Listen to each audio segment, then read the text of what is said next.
우리에게 익숙한 멜로디의 곡을 붙인 은혜로운 찬양 올려드린 것 감사합니다. 계속 뛰어지는 무더위 가운데 하나님의 은혜가 여러분 모두에게 함께 하시기를 기원합니다. 2주일 전인 7월 마지막 주일에 에베소서 3장 말씀을 말씀 나누면서 속사람과 겉사람과 속사람에 대한 말씀을 나누었습니다. 오늘 본문인 에베소서 4장에서는 옛사람과 새사람, 이런 교훈을 말씀하고 있습니다. 예수를 믿는다는 것은 예수를 믿기 전과 예수를 믿기 시작한 이후의 삶이 옛사람과 새사람으로 확연히 나뉘어져야 합니다. 우리가 부르는 찬송의 가사처럼 주 예수 내 마음에 들어와 계신 후 변하여 새사람 되고, 이처럼 예수 그리스도를 믿는다는 것은 내 안에 변화가 일어나야 합니다. 그 찬송의 또 다른 구절에 보면 주 예수 내 마음에 들어와 계신 후 망령된 행실을 끊고, 이렇게 찬송합니다. 그러므로 예수를 믿는다는 것은 변화로 입증되어야 합니다. 새 사람이 되어야 합니다. 바울처럼 예수 그리스도를 몰라서 핍박하던 자리에서 일순간의 변화를 체험하는 그런 은혜의 사람으로의 변화도 가능합니다. 그렇지 못하다고 하면 진리의 발견, 듣고 알고 깨달아가면서 진리의 발견으로 인해서 날마다 조금씩 점점 변화되어 가는 삶을 사는 것이 옳습니다. 좋은 쪽으로 변화되어 가는 것, 이것이 예수님을 믿는다는 것, 새 사람이 된다는 것을 바울이 자신의 경험을 바탕으로 강조하고 있습니다. 저 사람 변했네, 몰라보게 달라졌네, 우리가 알던 전에 그 사람이 아니야, 이렇게 말하는 것은, 변화라는 것은 눈에 보여지게 삶으로, 결과로, 열매로 보여질 수 있기 때문입니다. 오늘 우리의 삶에 어른은 어른대로, 노인은 노인대로, 아이는 아이대로 예수 그리스도를 믿는 생활을 통해서 변화가 계속 되어져 가는 그런 은혜의 주인공이 될 수 있기를 바랍니다. 오늘 말씀을 보시면 첫째는 옛사람을 벗어버려야 된다 그랬습니다. 유충이 허물을 벗고 나방이 되어 날아가는 것을 보신 적이 있습니까? 여름방학이 되면 우리 시골에서는 양파 자루를 작대기에, 긴 장대에 메어 달아가지고 철사줄로 엮어서 매미를 잡으러 다녔습니다. 또 그 매미를 잡아오면 밀집으로 집을 예쁘게 만들어서 그 집에 보관하고 그랬습니다. 이게 무슨 얘기 하나 다 아시죠? 방송실 보여주세요. 저게 매미가 세상에 나오기 전에 허물을 벗어놓은 상태입니다. 저 한쪽의 허물에는 빈 껍질밖에 없습니다. 저걸 우리는 허물이라고 합니다. 허물을 벗고 매미가 나옵니다. 매미를 잡으면 밀집으로 만든 이런 예쁜 집을 만들어서 그 집에다 보관하고 했습니다. 생각이 나세요? 기억이 나세요? 요즘도 가끔 도시 안에서도 곤충을 채집하려고 뛰어다니는 어린 아이들을 볼 수 있습니다. 예수를 믿는다는 것은 다윗의 고백처럼 죄 가운데 잉태하고 죄 가운데 나고 죄 가운데 살던 상태에서 그 죄의 허물을 벗어버리듯 옛사람을 벗어버리고 하나님 안에서, 말씀 안에서, 율례 안에서, 복음 안에서, 그리스도 안에서, 성령 안에서 새 사람이 되는 이런 삶이 그리스도인의 삶인 것입니다. 4세기의 성자였던 어거스틴은 부모를 속썩이고 결혼 전에 일찍이 자녀를 낳고 만이교라는 이단에 빠지고 그랬던 저가 나중에 기독교 역사에 성자, 성인 칭호를 받는 그런 인물까지 되었는데, 그의 변화의 가능을 이끌었던 말씀은 로마서 13장의 11절 이하의 이 말씀이라고 역사가 전합니다.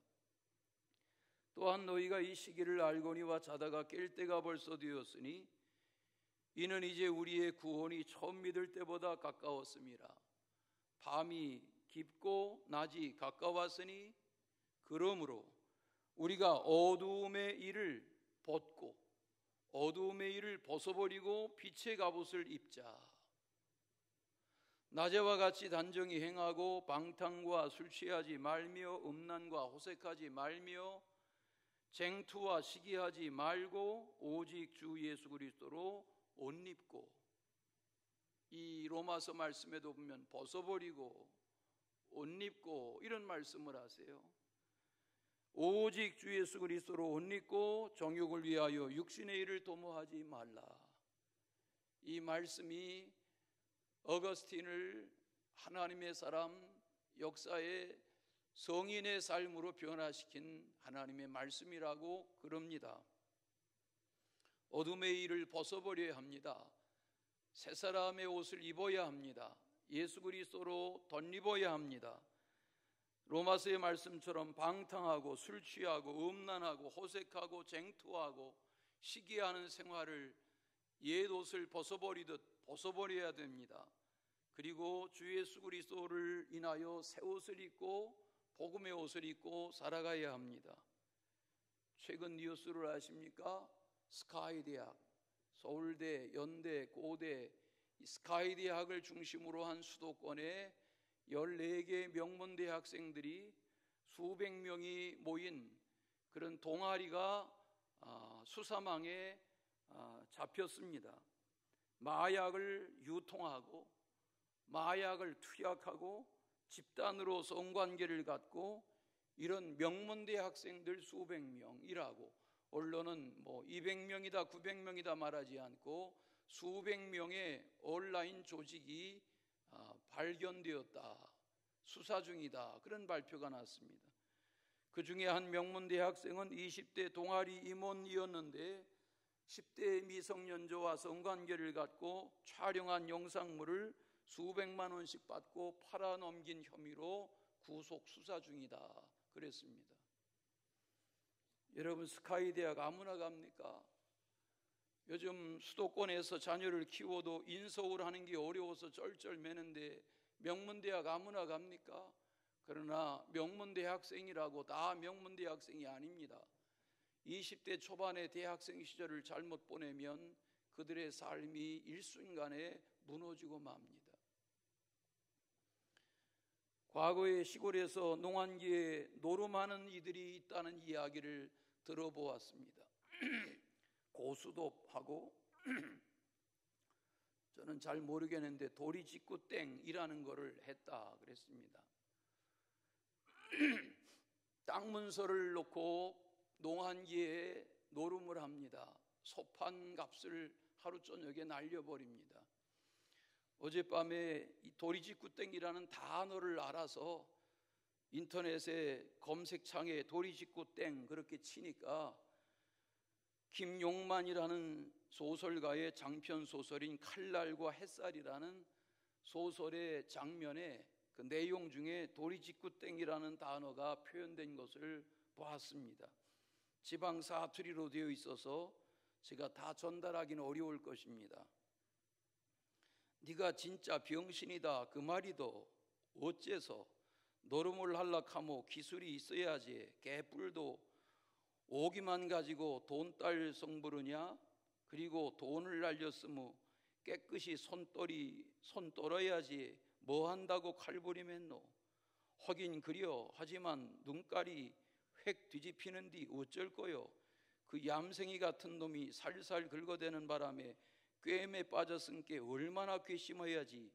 그리고 그놈이 더 괘씸한 건 쪼이로 하면 옛날에 아주 해봤은 게 별로 안 잃었을 텐디 그 육실을 놈이 해필 도리직구땡으로 하자고 해서 소판돈 몽땅 날렸잖아. 도리직구땡이란 것이 뭔지 일순간에 땀 흘려 벌어들인 재산을 날려버린단 말이에요. 옛사람의 습관에 사로잡혀 살면 소판돈이 순식간에 날아가고 조상의 문전옥답의 땅 문서가 순식간에 날아가는 겁니다. 옛사람의 욕구에 사로잡혀 살면 사랑구실을 하지 못합니다. 개과천선해야 합니다. 새로워져야 합니다. 옛사람을 벗어버려야 합니다. 달라져야 합니다. 그게 주님의 기대이십니다. 갈라디아서를 읽다 보면 5장 19절 이하의 육체의 일, 이것이 옛사람의 모습입니다. 옛사람의 모습은 현저하다. 음행, 더러운 것, 호색, 우상숭배, 술수, 원수 맺는 것, 분쟁, 시기, 분냄, 당짓는 것, 분리하는 것, 이단, 투기, 술취함, 방탕, 이런 것들이다. 새 사람이 되려면, 그리스도 안에 새 사람이 되려면 옛사람을 벗어버려야 합니다. 다 같이 옛사람을 벗어버리자. 네, 옛사람을 벗어버려야 새 사람이 될 수 있습니다. 오늘 말씀을 묵상하시는 중에 주님이 기뻐하시는, 주님이 영광을 받으시는 새 사람의 영을 덧입으시기를 바랍니다. 두 번째는 심령이 새롭게 되어야 합니다. 새 사람이 되려면 심령이 새로워져야 합니다. 사람은 영과 혼과 육으로 되어 있습니다. 사람의 몸은 영혼과 정신의 지배를 받습니다. 그래서 사람을 영물이라 그렇게 말합니다. 영의 지배를 받는 피조물이 영물입니다. 동물이 아닙니다. 동물처럼 본능에 의해서 살아서는 안 됩니다. 본능을 다스리고 본능을 절제할 수 있는 영혼의 지배를 받아야 합니다. 정신의 지배를 받아야 합니다. 일체 유심조라는 말을 하지 않습니까? 마음의 다스림을 받는 것입니다. 육의 삶이 새로워지려면 마음이 먼저 새로워져야 됩니다. 심리학의 창시자인 윌리엄 제임스라는 미국의 심리학자가 이런 유명한 말을 남겼습니다. 생각이 바뀌면 습관이 바뀌고, 습관이 바뀌면 행동이 바뀌고, 행동이 바뀌면 성격이 바뀌고, 성격이 바뀌면 인격이 바뀌고, 인격이 바뀌면 운명이 바뀐다 그랬습니다. 그 시작은 무엇입니까? 그 변화의 시작은 생각의 변화입니다. 생각이 바뀌지 않으면 변화는 없습니다. 우리나라는 90여 년 동안 좌측보행하던 나라입니다. 1921년부터 90년 동안 사람은 좌측으로, 차는 우측으로 그렇게 지내오던 우리나라가 2010년, 14년 전 2010년 7월 1일 법령으로 공포했습니다. 우측보행. 그러니까 사람들이 다 헷갈리기 시작했습니다. 왜? 조상 대대로 90여 년 동안 좌측보행하던 이 시민 문화를 나라의 법령으로 일순간에 바꿀 수 있습니까? 몸이 체득된 습관이 있는데, 어떤 데는 보면 계단에도 써붙여 놨습니다. 우측으로 다니라고. 습관의 변화를 가지려면 평소에 가지고 있던 것에 3배의 노력을 기울여야 습관의 변화가 가능해진다고 그럽니다. 세상에는 불가능한 일이 있습니다. 불가능한 일이 많습니다. 그러나 영어 표현에 보면 impossible이라는 단어에 점 하나를 올려 찍으면 impossible이 된다는 그런 논리를 접한 적이 있습니다. 맞습니다. 나는 안 된다, 나는 할 수 없다, 나는 못한다, 그런 의식 속에 작은 변화, 나는 할 수 있다는 작은 변화의 그 점, 그것이 의식의 변화인데 그것으로부터 우리는 할 수 있게 되는 것입니다. 예수님도 말씀하셨죠. 할 수 있거든이 무슨 말이냐? 믿는 자에게는 능치 못할 일이 없다. 주님이 말씀하셨습니다. 아기가 태어나서 걷기까지에는 수없이 주저앉고 넘어지는 과정을 거쳐서 직립보행하는 날이 오는 것입니다. 한두 번 걷기 시작해서 아장아장 발을 뛰었다고 해서 곧곧 뛰지 못하는 걸 우리가 압니다.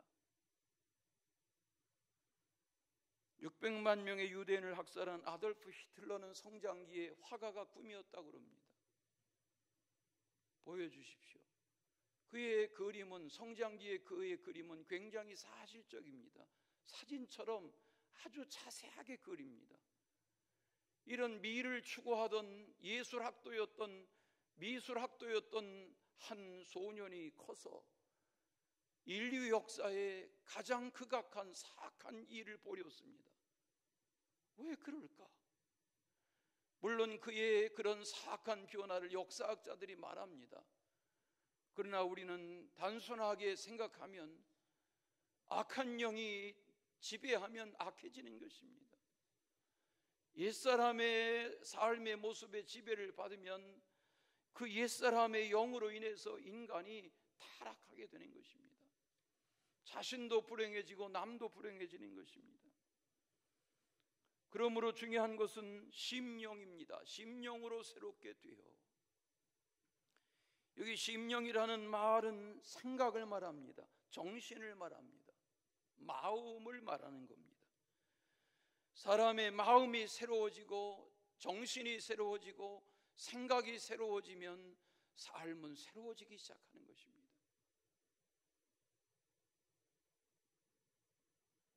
그 마음이, 그 생각이, 그 정신이 그 사람을 말하는 것입니다. 옛 생각에 사로잡혀 있으면 그 옛 생각에 실패나 아픔이나 상처나 괴로움이 나를 붙들고 있습니다. 그 어두움의 영에 사로잡히면 인간은 한 발자국도 앞으로 나가지 못합니다. 그러므로 주님의 말씀에 귀를 기울여야 합니다. 어떻게 해야 합니까? 세 번째는 새 사람을 입어야 한다 그랬습니다. 사람이 새로워지려면 하나님 안에서 의와 진리의 거룩함으로 지으심을 받은 새 옷을 입어야 한다 그랬습니다. 옷감은 시질과 날줄로 직조하는 걸 아시죠? 우리 연세 드신 분들은 과거에 옷감을 직조하신 적이 있으십니까? 이 시질과 날줄의 원리는 인류 역사에, 옷감이 만들어진 인류 역사에 변함이 없습니다.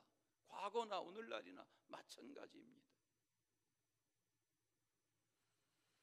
하나님은 의의 시질과 진리의 거룩함의 날줄로 지으심을 받은 이 거룩한 옷을 입고 살아가는 성도가 되기를 기대하시는 것입니다.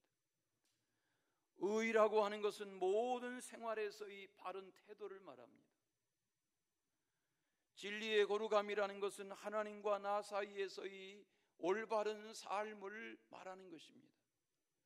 하나님은 의의 영이며 진리의 영이며 거룩한 영이셔서 하나님의 은혜를 입고 사는 성도들이 의의 옷을, 거룩한 진리의 옷을 입고 살기를 원하시는 것입니다. 예수님이 내가 곧 길이요 진리요 생명이다라고 말씀하셨습니다. 예수님이 말씀하신 내가 길이라는 말은 내가 의의 길이요, 내가 거룩한 진리요, 내가 영생인 생명이라는 말씀이신 거죠. 그 길과 진리와 생명으로 말미암지 않으면 아버지께로 갈 수 있는 자가 없다고 그랬습니다. 다른 것은 같은 것이 아닙니다. 조금 다른 것도 같은 것이 아닙니다. 다른 것은 다른 것입니다. 이 세상의 진리는 하나입니다. 오직 예수 그리스도를 거룩한 진리로 깨닫고 하나님의 말씀의 의를 덧입을 때, 의와 진리의 거룩함으로 지으신 옷을 입을 때, 이것이 성도의 새 사람의 삶을 가능하게 하는 것입니다.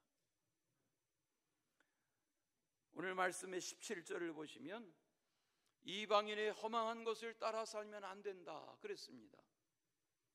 여기 이방인이란 하나님도 모르고 그리스도도 모르고 성령도 모르고 진리도 모르는 자의 삶을 이방인의 삶으로 비유하는 것입니다. 저들은 우상 숭배 가운데 삽니다. 눈에 보이지는 것만 추구하며 삽니다. 18절에 보니까 저들은 총명이 어두워진 상태다, 무지한 상태다 그랬습니다. 마음이 굳어지고 하나님이 생명이 그에게서 떠나 있는 상태라고 그랬습니다. 19절에 보니까 저들은 죄에 대하여 무감각한 자들이다. 자신을 방탕에 방임하는 자들이다. 더러운 것을 욕심스럽게 행하며 살아가는 자들이다 그랬습니다. 그래서 바울은 그런 상태의 옛사람을 보며 안타까워하며 이 에베소라는 당시의 거대한 도시에 그런 상태의 세상 사람들과 그런 옛사람의 상태에서 교회 안에 들며 나는 성도인 양 행색하는 저들을 향해서 이런 편지를 보낸 것입니다. 어떻게 하라고 말합니까? 20절을 주목하십시오. 오직 너희는 그리스도를 그같이 배우지 아니하였다고 말합니다. 예수를 믿는다는 것은 예수 그리스도에게 배우는 자들이어야 합니다. 오늘도 예배를 통해서 말씀을 통해서 말씀이 들려지고 깨달아지고 배움이 있으시기를 바랍니다. 사람은 80이 돼도 90이 돼도 3살 어린 손자에게 배우는 것입니다. 파리 올림픽이 폐막됩니다. 올림픽이 무엇입니까? 누가 금메달을 딸 수 있습니까? 메달을 따는 선수들 배후에는 누가 있습니까? 코치나 감독은 어떤 사람들입니까? 올림픽을 경험한 이들, 올림픽의 실패를 경험했거나 올림픽에 메달을 땄던 그 올림픽 분야의 선배들 중에서 장단점을 가지고 선수를 개발하는 것입니다. 장점을 키우고 단점을 보완하고 해서 한 분야의 유능한 선수로 키워가는 것입니다. 배워내게 하는 것입니다. 하루 이틀에 되지 않습니다. 좀 단막 뉴스로만 봤습니다만 저는 요즘 삐약이 신유빈한테 아주 야 우리도 저런 딸 하나 있으면 좋겠다. 예? 삐약이 신유빈이 5살 때 강호동 쇼에 나가가지고 덩치 큰 강호동 아저씨 앞에서 창백한 얼굴로 탁구대보다도 더 낮은 키에 탁구뱃을 들고 현종아 선수하고 게임을 하는데 하나도 흘리는 게 없어요. 야, 나라의 신동이 태어났구나. 그리고 15년 만에 저가 지금 세계 무대에 섰어요. 앞으로 4년, 앞으로 8년 유능한 선수로 자라날 거예요. 어려서 아버지가 탁구장을 경영했다고 그러죠. 학교도 중학교밖에 안 다녔다고 그러죠. 먹고 자는 시간 말고는 탁구에 운명을 걸었습니다. 오늘 우리는 세상의 올림픽 말고 이번 파리 올림픽의 개막식에 예수님의 최후의 만찬을 패러디한 벌거벗고 나온 망사를 뒤집어 쓴 동성애를 묘사한 그런 음란한 그런 장면들이 연출되면서 세계 기독교계의 문매를 맞았습니다. 여러분, 올림픽은 육체를 위한 제전입니다. 우리는 심령의 올림픽, 마음의 올림픽, 정신의 올림픽, 영혼의 올림픽, 우리의 신앙세계의 이 영적 올림픽의 주자가 되기 위해서 자신을 새 사람으로 계속 갈고 닦아나가야 합니다. 21절 말씀에 보시면 이렇게 말합니다. 같이 한번 읽겠습니다. 진리가 예수 안에 있는 것 같이 너희가 참으로 그에게서 듣고 또한 그 안에서 가르침을 받았을진데, 예수님에게서 듣고 예수님에게서 가르침을 받았다고 하면 이 무슨 말입니까? 우리는 마태, 마가, 누가, 요한복음을 통해서 예수님의 수많은 말씀들을 접합니다. 수많은 기사와 이적의 장면들을 접합니다. 예수님에게서 우리는 듣고 배우고 아는 것들이 너무나 많습니다. 그것이 우리의 삶을 거룩하게 의롭게 진리로 이끌어가는 새 옷이 되게 하는 하나님의 역사인 것입니다. 성도란 예수님에게 듣는 자입니다. 예수님에게 배우는 자여야 합니다. 예수님을 따르는 자여야 합니다. 예수님으로 옷 입는 자여야 하는 것입니다. CEO가 된 청소부라는 책이 있습니다. 우리나라에도 번역해서 소개된 지 오래된 책입니다. 이 제임스 데스페인이라고 하는 사람은 미국의 탄광촌에서 나서 자랐습니다. 일리노이주의 그린뷰라는 광산 마을에서 나서 자랐습니다. 할아버지도 광부, 아버지도 광부였습니다. 다 그렇지는 않지만 사면이 높은 산악이고 하늘만 보이고 개천물은 그 산동네의 개천물은 시커먼 석탄재가 흐르는 그런 환경에서 나서 자랐습니다. 다 그렇진 않지만 광부들이 갱도에서 나오면 고단하니까 술을 퍼마십니다. 떠들어댑니다. 잡담합니다. 그리고 싸웁니다. 밤새 술을 퍼마시다가 고단하게 잠이 듭니다. 노름합니다. 그러다가 또 정한 시간이 되면 수백 미터 갱도 속에 들어가서 탄을 캡니다. 하루하루의 일과가 거기서 거깁니다. 그런 마을에서 나서 자라난 이 제임스라는 소년은 마을의 다른 사람들과 다르게 자라나고 싶었습니다. 그래서 체력을 키웠습니다. 동네에서 야구도 하고 농구도 하고 달리기도 하고 체력을 키웠습니다. 대학 진학의 기회를 못 가졌습니다. 그만 16살 때 동네에 한 살 어린 애와 마음이 맞아서 살림을 차렸습니다. 아들도 태어났습니다. 마이클이라는 아들이 태어났습니다.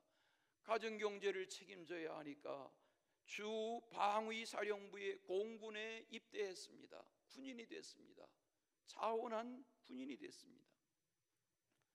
제대하고 처자를 먹여 살려야 하니까 캐터필러라는 불도저 회사에 취직했습니다. 청소부입니다.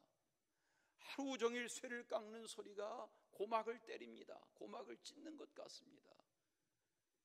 쇠가루를 청소하고 작은 쇠토막을 청소하고 하루 종일 허리가 끊어지듯 청소합니다.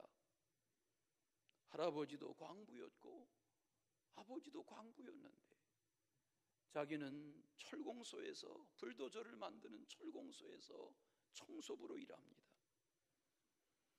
그러나 그는 어려서부터 할아버지에게서 아버지에게서 받은 긍정적인 영향이 있었습니다.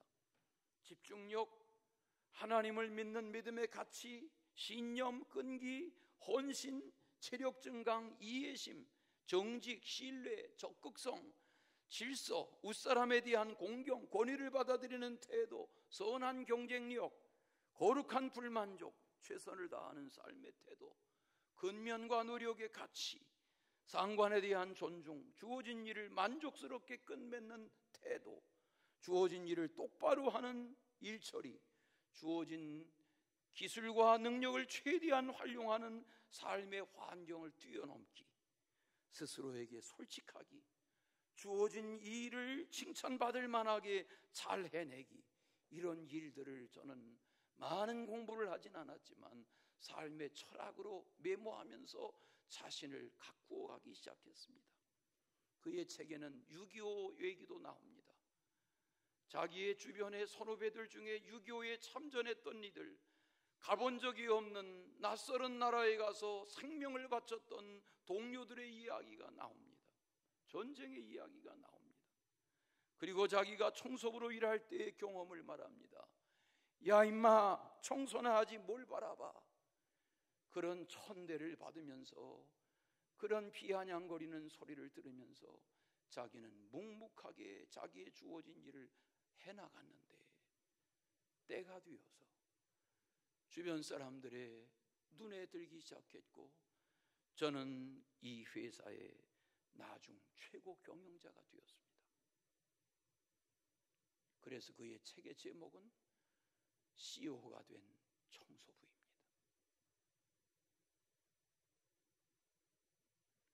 사도 바울은 오늘 말씀에서 교훈하고 있습니다. 유혹의 욕심을 따라 썩어져가는 옛사람을 벗어버리세요. 마음과 생각과 정신을 새롭게 하세요. 하나님의 의와 진리의 거룩하심을 입은 새 사람을 입으세요. 덥다 하며 그냥 그렇게 가을을 기다리지 마시고 의미 있는 계절을 살아가는 하나님의 사람들이 되시기를 축원합니다. 사랑의 주 하나님 아버지, 주 안에서 복되고 보람된 하나님의 사람의 삶이 무엇인지를 깨달아 주님의 기대하시고 기뻐하시는 삶을 살아갈 수 있도록 은혜 위에 은혜를 더하여 주시옵소서. 예수 그리스도의 이름으로 기도하옵나이다.